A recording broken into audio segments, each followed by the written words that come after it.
Well, this week, Jason Kenney marked the end of almost all remaining COVID-19 restrictions, including capacity restrictions for venues and social gatherings, and also indoor masking. Here to discuss this, as well as provincial funding announcements and a provincial cabinet shuffle, possibly, is our legislative reporter and correspondent with the National Post, Tyler Dawson. Tyler, thanks so much for joining us once again this morning.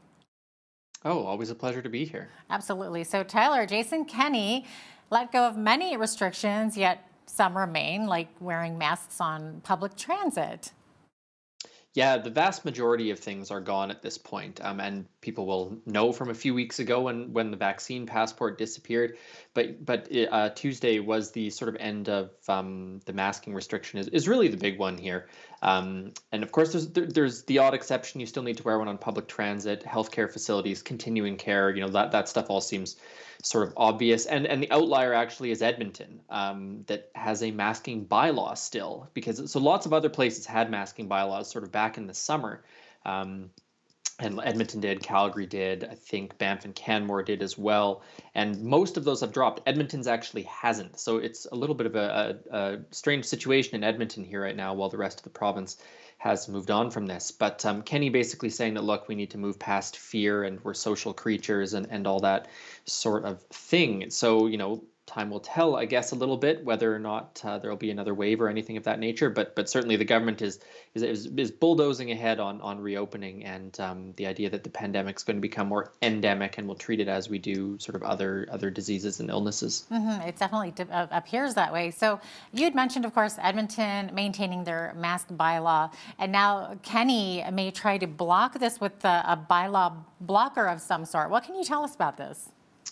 Right. So about a month ago, Kenney had said during a Facebook Live speech that the government was considering some sort of legislation that would prevent municipalities from coming up with their own sort of COVID regulations. And that's what he announced on Tuesday, that there's going to be modifications to the Municipal Government Act. This is the provincial piece of legislation that basically gives cities their power.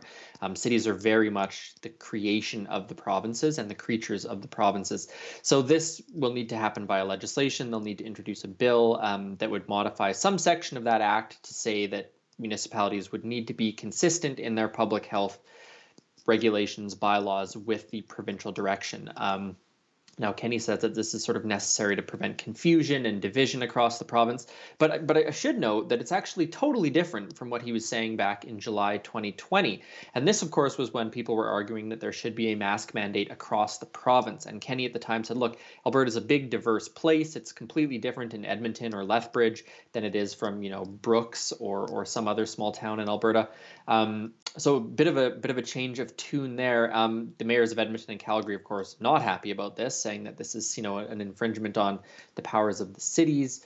So it's sort of a strange situation, and it actually all might be sort of moot anyways. Alberta will need to go through the political legislative process to make this change happen.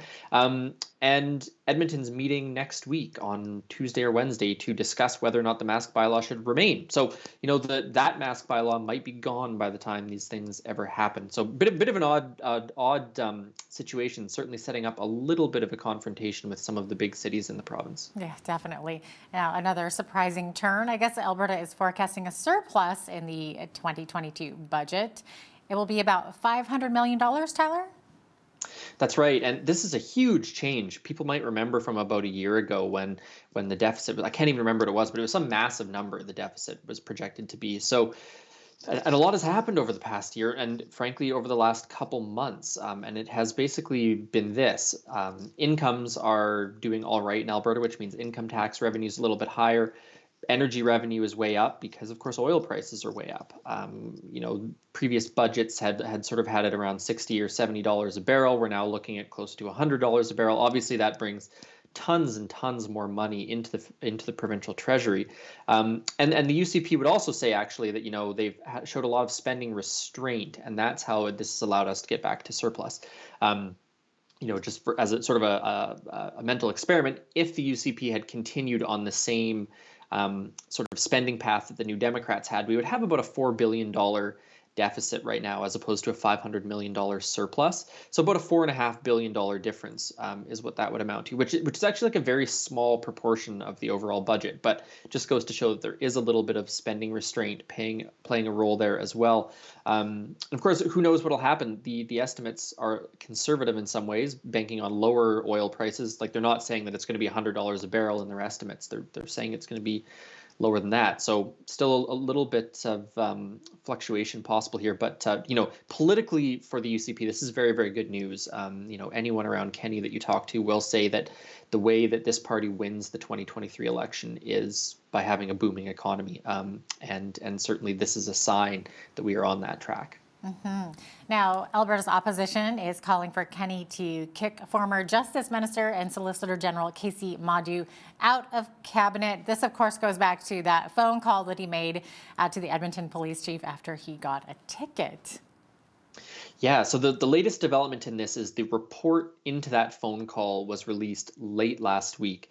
So if you cast your mind back, the gist of the story is Casey Madu was driving, got pulled over, distracted driving ticket. He was apparently angry and frustrated by this and immediately called up the chief of the police in Edmonton to discuss this ticket and raised concerns that he had been racially profiled, and that this might be similar to the sort of police stalking, I guess, that had been experienced by Shannon Phillips down in Lethbridge. Anyways, so this all came out. Madu was kicked from his role as Justice Minister, and Sonia Savage filled in, and this independent investigator, Adele Kent, a former judge, I believe, was brought in to look into this.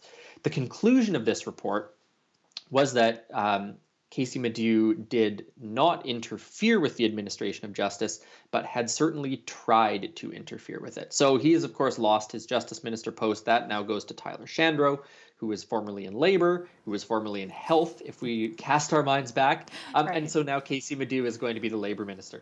So just a little bit of drama there. Casey Madu, of course, just to make a point of this, is the only member of cabinet from Edmonton, which speaks to some extent his importance in cabinet.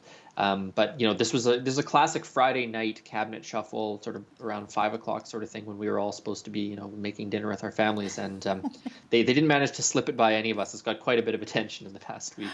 Do you think he should be removed from office completely for this? Well, the New Democrats are certainly claiming that he should be removed from office. One of the things that Premier Kenny's statement on it said is that he was not found to have interfered with the administration of justice. But Kenny's statements have they've slipped past this other finding, which is that he tried to interfere. So I do think it is unusual that he remains in cabinet after a finding of that nature. And the NDP, I think, is going to keep hammering away on that. But at the end of the day, of course, the question is whether or not this is the sort of thing, the sort of lapse in judgment, I don't think that would be controversial to say, that will get the attention of voters. And I don't know whether it will or not, to be perfectly honest. Interesting. Time will tell, I guess. Now, we've heard that Jason Kenney has asked Alberta Health Services to explore ending the vaccine mandate for healthcare workers in the province. What can you tell us about this? So this was a fairly controversial announcement last fall that healthcare workers were going to need to get their COVID vaccine. It was sort of added to the list of shots they had to get, along with some of the other inoculations that were already mandatory. And it was quite controversial in some quarters and led in some locations to a number of people who would not have been able to actually go to work, which could have sort of impaired the function of some small town and rural facilities. So the deadline was originally like the end of November. They had to do this, and that was bumped back to December 13th, I think it was. And then it was almost kind of scrapped entirely already because the Omicron wave hit and sort of swamped hospitals and they needed all the staff they could get.